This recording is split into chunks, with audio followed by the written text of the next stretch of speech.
Era el verano de 1988, cuando Chihuahua comenzó a hervir bajo un sol que parecía castigar cada rincón de la ciudad.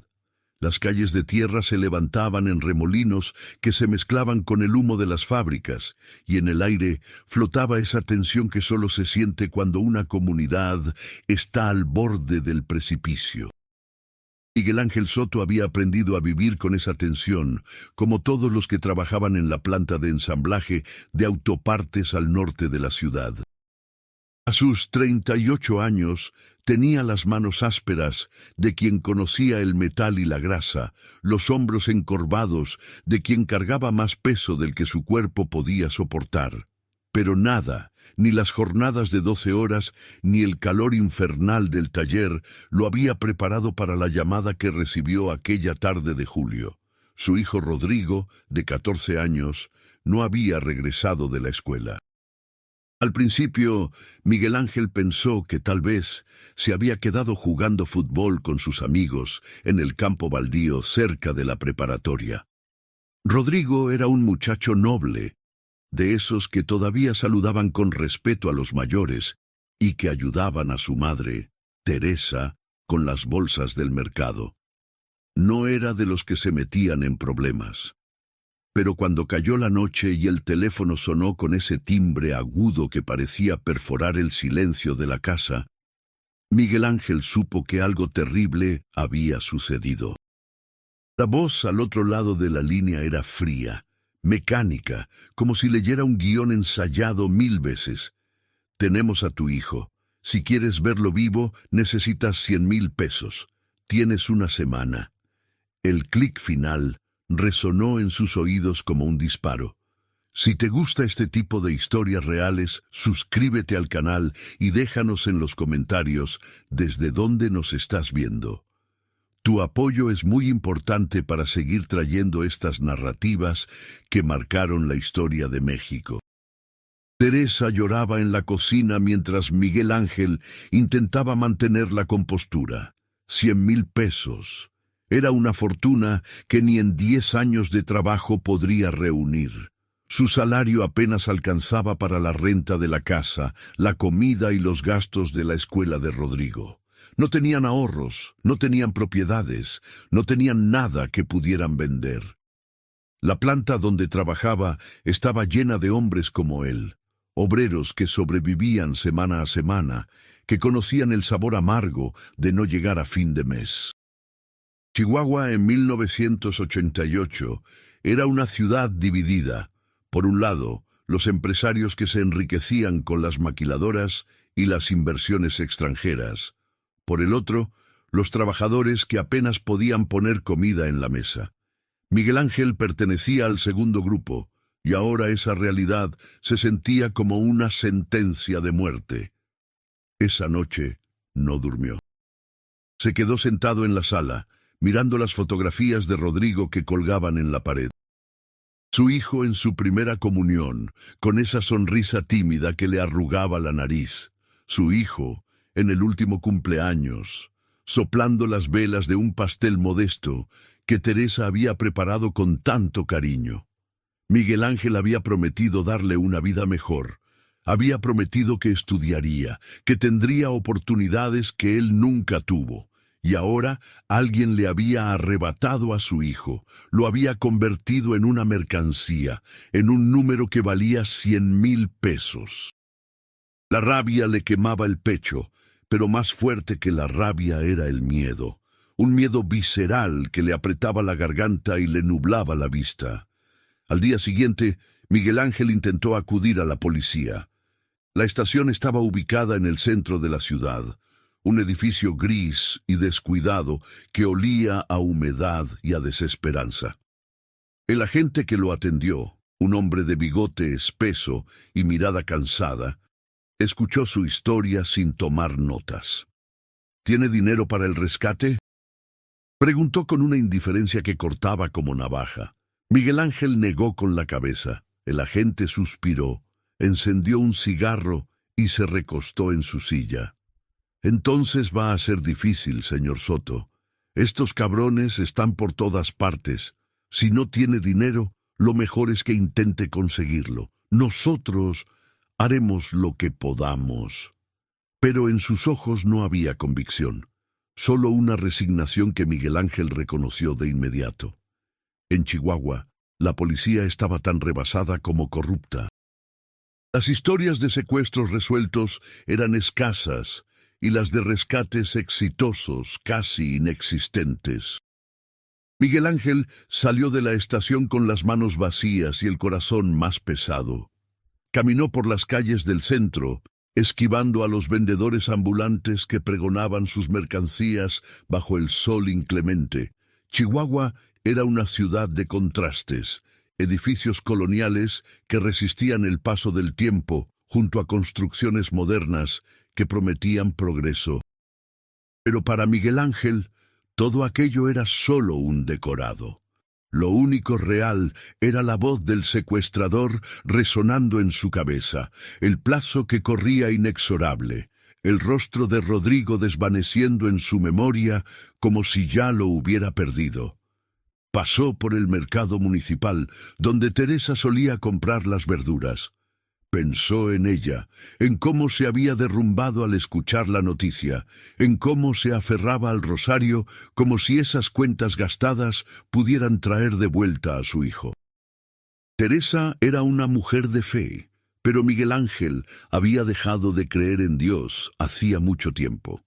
Si existía un Dios, pensaba, no permitiría que hombres inocentes sufrieran así. Los días pasaban con una lentitud tortuosa. Miguel Ángel intentó pedir prestado dinero a sus compañeros de trabajo, a los vecinos, incluso a su hermano que vivía en Ciudad Juárez, pero nadie tenía esa cantidad.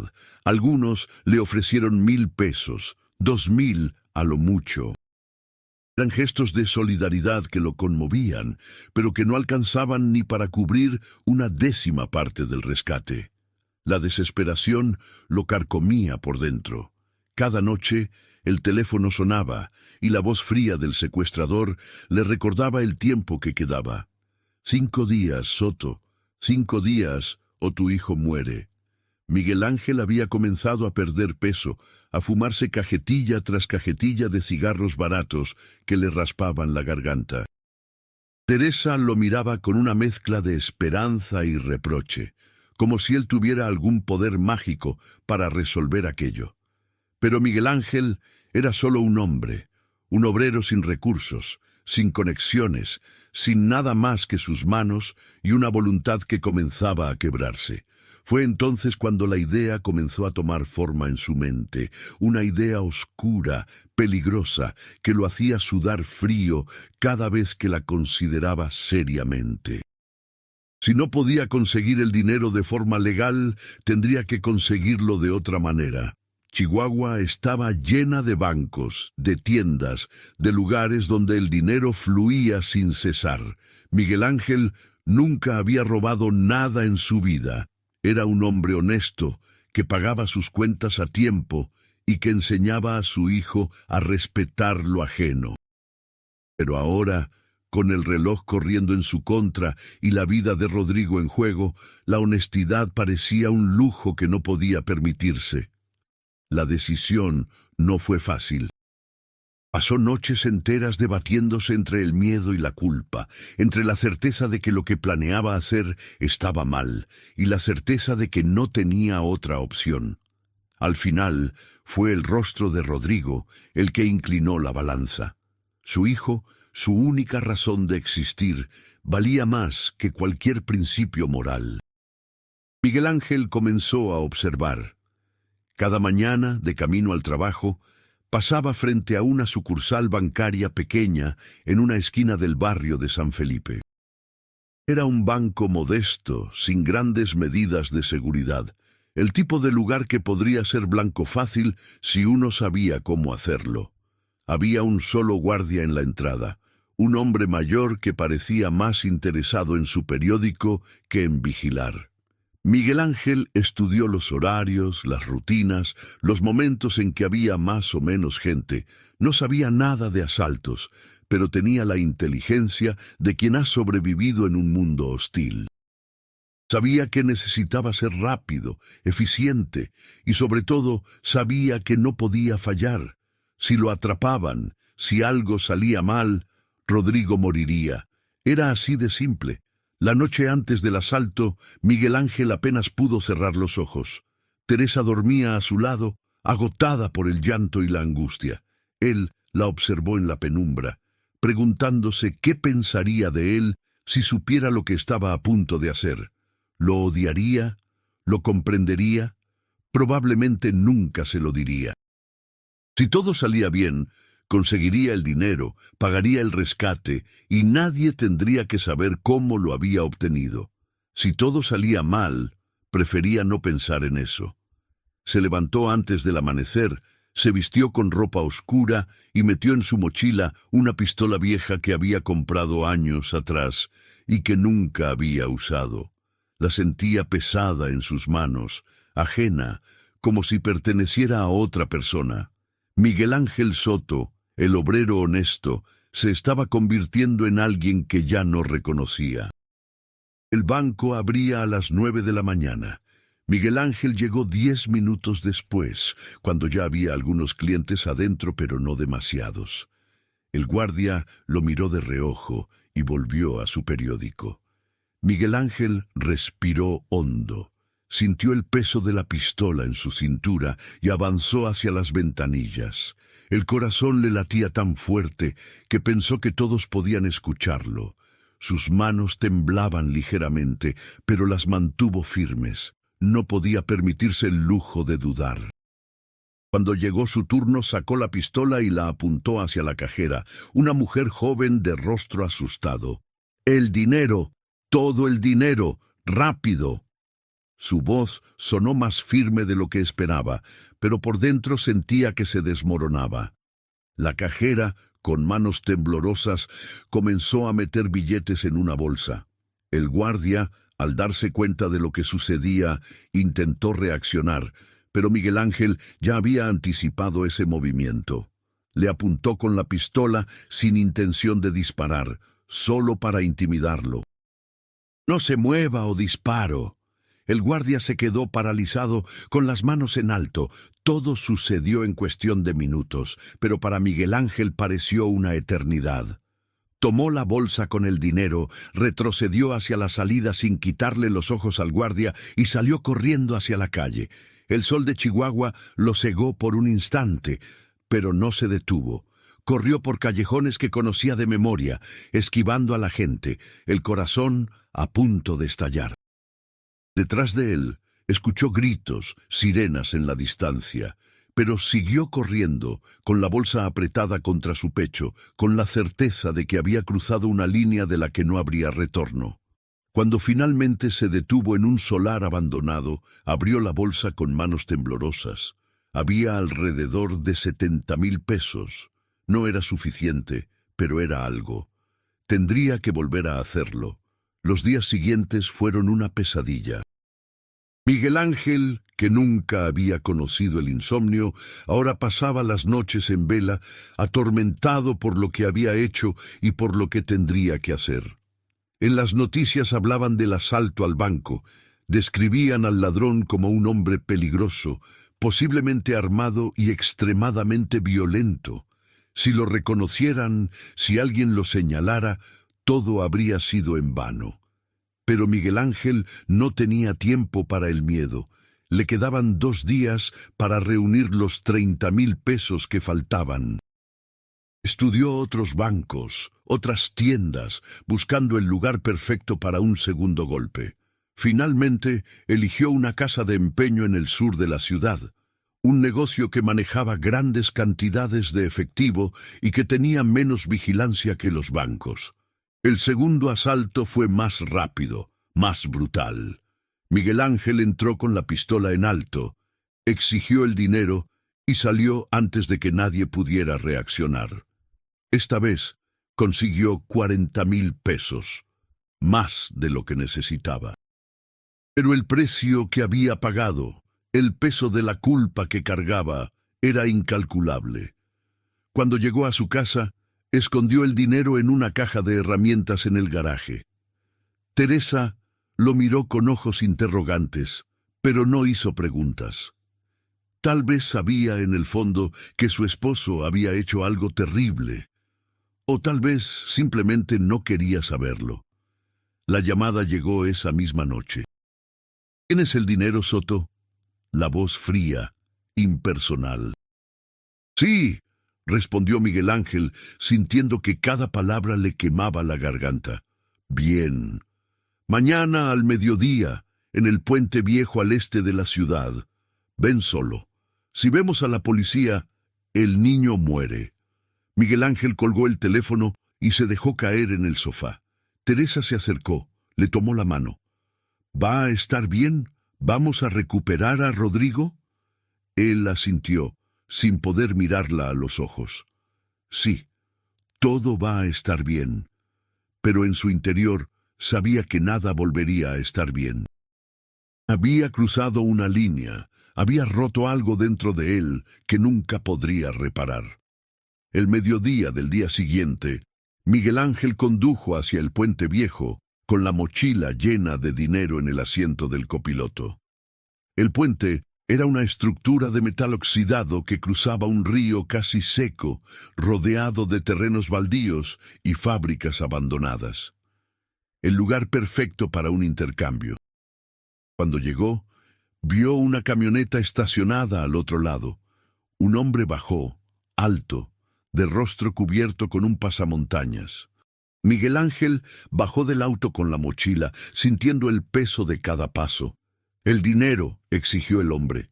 Miguel Ángel se la entregó, las manos temblando. «¿Dónde está mi hijo?» El hombre revisó el contenido de la mochila, contó los billetes con calma. Finalmente asintió. «Está en la camioneta. Puedes llevártelo». Miguel Ángel corrió hacia el vehículo, el corazón a punto de estallar.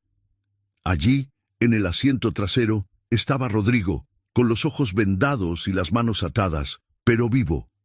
Vivo. Miguel Ángel lo abrazó con una fuerza que parecía querer compensar todos los días de terror, todas las noches de insomnio. Rodrigo lloraba, temblaba, pero estaba vivo. Lo llevó al auto, lo cubrió con su chaqueta y arrancó sin mirar atrás. Detrás de ellos, la camioneta desapareció en una nube de polvo. Cuando llegaron a casa, Teresa salió corriendo, abrazó a su hijo como si nunca fuera a soltarlo. Miguel Ángel los observó desde la puerta, sintiendo un alivio que no podía expresar con palabras. Pero ese alivio venía acompañado de algo más oscuro, algo que lo carcomía por dentro. Había salvado a su hijo, pero a un costo terrible. Los días que siguieron fueron extraños. Rodrigo se recuperaba lentamente del trauma, rodeado del amor de sus padres. Pero Miguel Ángel no podía dejar de pensar en lo que había hecho, las imágenes del asalto, el rostro aterrorizado de la cajera, el sonido de las sirenas. Todo volvía a él en oleadas que lo dejaban sin aliento. Se preguntaba cuántas personas había asustado, cuántas vidas había afectado con sus acciones. Y lo peor de todo, se preguntaba si había valido la pena. La respuesta, dolorosa y contradictoria, era sí y no. Sí, porque Rodrigo estaba vivo. No, porque Miguel Ángel había perdido algo en el proceso, algo que nunca podría recuperar. Una noche, mientras Rodrigo dormía y Teresa descansaba en el sofá, Miguel Ángel salió al patio de la casa. El cielo de Chihuahua estaba despejado, lleno de estrellas que brillaban con una intensidad que parecía burlarse de su miseria. Encendió un cigarro, dejó que el humo llenara sus pulmones. Pensó en el hombre que había sido antes de todo esto, el obrero honesto que creía en el trabajo duro y en la justicia.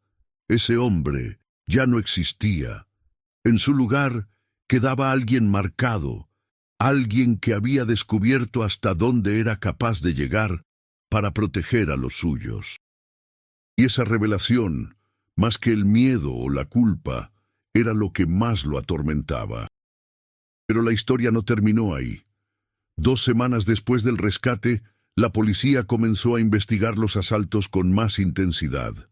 Habían encontrado huellas, testigos que describían al ladrón con detalles sorprendentemente precisos. Miguel Ángel supo que era solo cuestión de tiempo antes de que tocaran a su puerta. Y una tarde, mientras regresaba del trabajo, vio 2 patrullas estacionadas frente a su casa. El corazón se le detuvo. Los agentes lo esperaban en la sala, con Teresa y Rodrigo observando desde la cocina, los rostros pálidos de miedo. Miguel Ángel Soto queda arrestado por asalto a mano armada. Las palabras resonaron en el aire como una sentencia final. Miguel Ángel no opuso resistencia. Mientras lo esposaban, miró a su hijo, intentó grabar en su memoria ese rostro que había luchado tanto por salvar. Rodrigo lloraba, Teresa gritaba, pero él se mantuvo en silencio. Sabía que esto llegaría, sabía que no había escapatoria. Cuando lo subieron a la patrulla, echó un último vistazo a su casa, a la vida que había intentado proteger y que ahora se desmoronaba.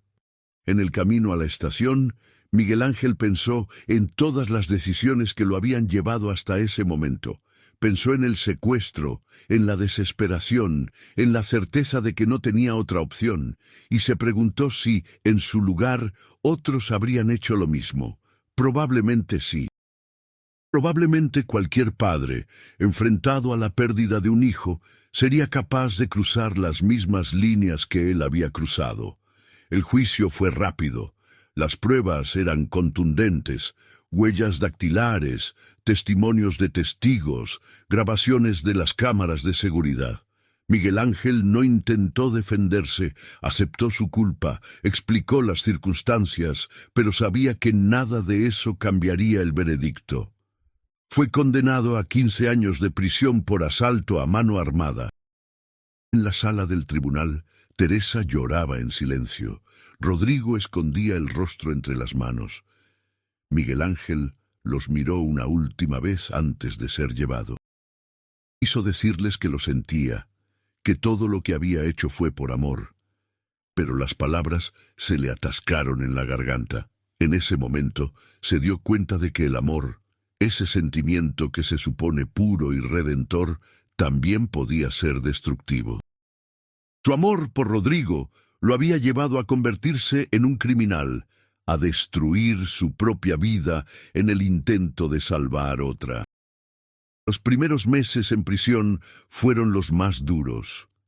Miguel Ángel compartía celda con hombres que habían cometido crímenes mucho peores que los suyos, hombres curtidos por años de violencia y desesperación. Pero él no encajaba en ese mundo. Era un obrero, un padre de familia, no un delincuente de carrera. Los otros presos lo miraban con una mezcla de curiosidad y desdén. Algunos le preguntaban por qué había hecho lo que hizo, y Miguel Ángel les contaba su historia. La mayoría asentía, comprendía. En un país como México, donde la pobreza y la violencia eran moneda corriente, historias como la suya no eran raras, eran de hecho demasiado comunes. Teresa lo visitaba cada 2 semanas, siempre acompañada de Rodrigo. Esas visitas eran lo único que mantenía a Miguel Ángel con vida. Ver a su hijo crecer, aunque fuera a través del cristal de la sala de visitas, le daba un propósito. Rodrigo había vuelto a la escuela, estaba sacando buenas calificaciones. Teresa trabajaba ahora como costurera para mantener la casa. La vida seguía, a pesar de todo. Pero Miguel Ángel sabía que su ausencia dejaba un vacío que nada podía llenar. Se preguntaba si Rodrigo lo odiaba, si lo culpaba por haber arruinado su vida. Pero cada vez que lo visitaba, su hijo lo abrazaba con la misma fuerza de siempre, le decía que lo extrañaba, que lo esperaba, y eso era suficiente para que Miguel Ángel encontrara la fuerza para seguir adelante.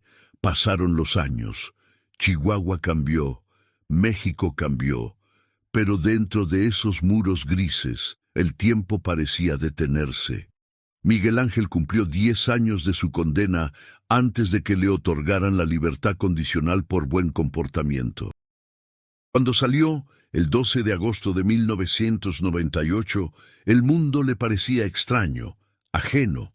Chihuahua era ahora una ciudad más grande, más moderna, pero también más peligrosa. La violencia había escalado. Los carteles controlaban cada vez más territorio. Miguel Ángel se preguntó si su sacrificio había valido la pena en un mundo que parecía cada vez más hostil. Rodrigo, ahora un joven de 24 años, lo esperaba en la salida de la prisión. Se abrazaron en silencio, sin palabras, porque no hacían falta. Teresa había muerto 2 años atrás, víctima de una enfermedad que no pudieron tratar por falta de recursos. Miguel Ángel no pudo despedirse de ella, no pudo estar a su lado en sus últimos momentos. Esa fue la herida más profunda, la que nunca sanaría. Pero Rodrigo estaba ahí, vivo, fuerte, con un trabajo como mecánico en un taller del centro. Era un hombre honesto, trabajador, exactamente lo que Miguel Ángel había querido que fuera. Y en ese momento, a pesar de todo el dolor, Miguel Ángel supo que había hecho lo correcto. Había pagado un precio altísimo, había perdido años de su vida, había visto morir a su esposa desde lejos. Pero su hijo estaba vivo, y eso, al final, era lo único que importaba. Padre e hijo se alejaron de la prisión caminando lentamente bajo el sol abrasador de Chihuahua. Miguel Ángel miró hacia atrás una última vez, hacia esos muros que lo habían encerrado durante una década. Pensó en el hombre que había entrado ahí, desesperado y roto, y en el hombre que salía ahora, marcado, pero de alguna manera en paz. La vida lo había puesto a prueba de la manera más cruel, lo había obligado a elegir entre la moralidad y el amor, entre la ley y la supervivencia, y él había elegido el amor, con todas sus consecuencias. Esa bala del destino que había disparado aquel día en el banco no solo había cambiado su vida, sino que había definido quién era realmente. Un padre. Un hombre capaz de todo por proteger a los suyos. Y aunque el mundo lo juzgara como criminal, Miguel Ángel sabía en su corazón que había hecho lo único que podía hacer. Rodrigo lo llevó a un pequeño departamento que había alquilado para ambos. Era modesto, con lo justo para vivir, pero era un hogar. Esa noche, mientras cenaban en silencio, Miguel Ángel observó a su hijo y sintió una gratitud profunda. Rodrigo había sobrevivido no solo al secuestro, sino también a la ausencia de su padre, a la muerte de su madre, a todas las pruebas que la vida le había puesto enfrente. Era un testimonio de resiliencia, de fuerza. Y Miguel Ángel supo que, aunque él había sido quien disparó aquella bala metafórica, Rodrigo era quien había tenido que cargar con ella durante todos esos años. Los días se convirtieron en semanas, las semanas en meses. Miguel Ángel consiguió un trabajo en una fábrica de muebles, un trabajo humilde que apenas pagaba lo suficiente para sobrevivir. Pero era honesto, y eso era lo que importaba. Había prometido no volver a cruzar esa línea, no volver a convertirse en el hombre desesperado que asaltó bancos para salvar a su hijo. La sociedad lo había perdonado en parte, le había dado una segunda oportunidad, y él estaba decidido a aprovecharla. Cada noche, antes de dormir, pensaba en Teresa, en cómo habría sido su vida si las cosas hubieran sido diferentes. Se preguntaba si ella lo habría perdonado, si habría entendido por qué hizo lo que hizo. Y aunque nunca tendría respuestas, Miguel Ángel eligió creer que sí, que Teresa desde donde estuviera sabía que él había hecho lo mejor que pudo. Rodrigo comenzó a traer a una chica a casa, una muchacha de nombre Laura que trabajaba como enfermera en el hospital local. Era amable, de sonrisa fácil, y trataba a Miguel Ángel con un respeto que lo conmovía. Un día, mientras los tres cenaban, Rodrigo anunció que iban a casarse. Miguel Ángel sintió que el corazón se le llenaba de una alegría que no había experimentado en años. Su hijo había encontrado el amor, estaba construyendo una vida. Y aunque Miguel Ángel sabía que nunca borraría las cicatrices del pasado, podía al menos ver que el futuro tenía esperanza. La boda fue sencilla, en una capilla pequeña del barrio. Miguel Ángel, vestido con un traje prestado, caminó junto a su hijo hacia el altar. En ese momento sintió la presencia de Teresa, como si ella estuviera ahí, sonriendo, orgullosa de lo que habían logrado a pesar de todo. Después de la boda, Rodrigo y Laura se mudaron a su propio departamento. Miguel Ángel se quedó solo, pero no se sentía solo. Tenía visitas regulares, cenas familiares los domingos, la certeza de que su hijo estaba bien. Y eso era más de lo que había esperado cuando salió de prisión. Una tarde, mientras caminaba por las calles de Chihuahua, Miguel Ángel pasó frente al banco que había asaltado tantos años atrás. El edificio seguía ahí, aunque ahora con más seguridad, más cámaras. Se detuvo un momento, observó el lugar donde todo había comenzado, y en lugar de sentir culpa o vergüenza, sintió una extraña paz. Había hecho lo que tenía que hacer, había pagado por ello, y ahora podía seguir adelante. No era un héroe ni un villano, era simplemente un hombre que había luchado con todas sus fuerzas por proteger a quien más amaba. Los años siguieron pasando. Miguel Ángel envejeció, sus manos se volvieron más temblorosas, sus pasos más lentos. Pero seguía trabajando, seguía adelante porque eso era lo que sabía hacer. Rodrigo tuvo un hijo, un niño al que llamaron Miguel, como su abuelo. Cuando Miguel Ángel lo cargó por primera vez, sintió que el ciclo se cerraba. Ese niño representaba la esperanza, el futuro, todo aquello por lo que había luchado, y aunque sabía que nunca podría borrar las manchas de su pasado, podía al menos contribuir a que el futuro de su nieto fuera mejor. Una noche, ya anciano, Miguel Ángel se sentó en el patio de su pequeño departamento, bajo el mismo cielo estrellado que había observado tantas veces. Encendió un cigarro, dejó que el humo se elevara hacia las estrellas. Pensó en todo lo que había vivido, en las decisiones que había tomado, en el precio que había pagado, y se preguntó si, sabiendo todo lo que sabía ahora, volvería a hacerlo. La respuesta fue inmediata: sí, 1000 veces sí, porque al final del día, el amor por un hijo no tenía precio, no tenía límites, y aunque ese amor lo había llevado por caminos oscuros, también lo había salvado, le había dado un propósito cuando todo parecía perdido. Rodrigo lo encontró ahí, fumando en silencio. Se sentó a su lado, no dijo nada, solo estuvo ahí, como había hecho tantas veces, y en ese silencio compartido, Miguel Ángel supo que todo había valido la pena. Su hijo estaba vivo, tenía una familia, una vida, y aunque Miguel Ángel había perdido tanto en el camino, había ganado algo más valioso, la certeza de que había hecho lo correcto, de que había sido el padre que Rodrigo necesitaba. La bala del destino que disparó aquel día en 1988 había trazado un camino doloroso, pero también necesario.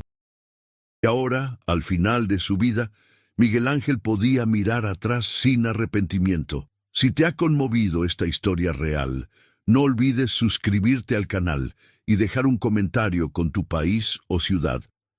Tu apoyo nos ayuda a seguir compartiendo estas historias que marcaron la historia de México y el destino de familias, como la de Miguel Ángel. Cuando Miguel Ángel cerró los ojos por última vez, años después, lo hizo en paz, rodeado de su hijo, su nuera y su nieto, en una cama humilde pero cálida.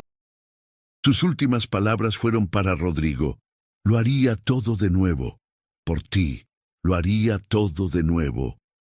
Rodrigo lloró, apretó la mano de su padre hasta que sintió que el calor se desvanecía, y en ese momento entendió completamente el sacrificio que Miguel Ángel había hecho, el peso que había cargado durante toda su vida. Era el tipo de amor que trasciende la moral, que desafía las leyes, que se eleva por encima de todo. Y aunque el mundo recordaría a Miguel Ángel Soto como un criminal, para Rodrigo siempre sería el héroe que dio todo por salvarlo. La historia de Miguel Ángel se convirtió en una de esas narrativas que se cuentan en voz baja en los barrios de Chihuahua. Una historia de desesperación y amor, de decisiones imposibles y sacrificios inimaginables. No era una historia con final feliz en el sentido tradicional, pero tenía algo más profundo: verdad. La verdad de lo que significa ser padre en un país donde la pobreza y la violencia son compañeras constantes. La verdad de hasta dónde puede llegar un ser humano cuando todo lo que ama está en peligro. Y esa verdad, dura y despiadada, era lo que hacía que la historia de la bala del destino resonara en el corazón de quienes la escuchaban. En el cementerio donde fue enterrado Miguel Ángel, Rodrigo colocó una lápida sencilla con su nombre y 2 fechas. No había epitafio, no había palabras grandilocuentes, solo un nombre y las marcas del tiempo. Pero para quienes conocían su historia, esa lápida representaba mucho más. Representaba la lucha de un hombre común contra circunstancias extraordinarias. Representaba el amor de un padre dispuesto a sacrificar su propia alma por la vida de su hijo. Representaba, en última instancia, la complejidad de la condición humana, esa capacidad que todos tenemos de ser al mismo tiempo nobles y terribles, virtuosos y desesperados. Los años siguieron su curso. Chihuahua continuó cambiando. México continuó enfrentando sus demonios, pero la historia de Miguel Ángel Soto permanecía, grabada en la memoria de quienes la habían vivido y en los relatos que se pasaban de generación en generación. Su nieto, el pequeño Miguel, creció escuchando fragmentos de esa historia, intentando comprender al abuelo que apenas conoció. Y cuando fue lo suficientemente mayor, Rodrigo se sentó con él y le contó todo. Le habló del secuestro, del asalto, de los años de prisión, del amor que había motivado cada acción. El joven Miguel escuchó en silencio, procesando información que desafiaba todo lo que le habían enseñado sobre el bien y el mal. Y al final hizo la pregunta que Rodrigo sabía que llegaría. ¿Hizo lo correcto? Rodrigo miró a su hijo, buscó las palabras adecuadas. Finalmente dijo: hizo lo que cualquier padre habría hecho. No sé si fue lo correcto según las leyes, pero fue lo correcto según su corazón. Y eso, a veces, es todo lo que podemos hacer. El joven Miguel asintió, todavía procesando. Y en ese intercambio, la historia de Miguel Ángel Soto encontró su propósito final: enseñar que la vida no siempre ofrece respuestas claras, que el amor puede llevarnos por caminos inesperados, y que al final, lo único que realmente importa es cómo protegemos a quienes amamos, sin importar el costo. La bala del destino que Miguel Ángel disparó aquel día de 1988 no solo salvó la vida de su hijo, también definió el legado de una familia, escribió una historia que trascendería generaciones y dejó una huella imborrable en el tejido social de Chihuahua. Era una historia de dolor y redención, de sacrificio y amor incondicional. Y aunque Miguel Ángel nunca buscó ser recordado, aunque vivió y murió como un hombre común, su historia se convirtió en un testimonio poderoso de lo que significa ser humano en un mundo que a menudo parece diseñado para quebrantarnos. En las noches tranquilas de Chihuahua, cuando el viento sopla desde el desierto y las estrellas brillan con esa intensidad particular del norte de México, hay quienes todavía hablan de Miguel Ángel Soto. Hablan del obrero que se convirtió en criminal para salvar a su hijo. Hablan del padre que pagó el precio más alto por amor. Y en esas conversaciones, en esos susurros que se elevan hacia el cielo nocturno, la historia de la bala del destino sigue viva, recordándonos que a veces, en los momentos más oscuros, el amor es lo único que nos queda, y que ese amor, feroz e inquebrantable, puede ser tanto nuestra salvación como nuestra condena.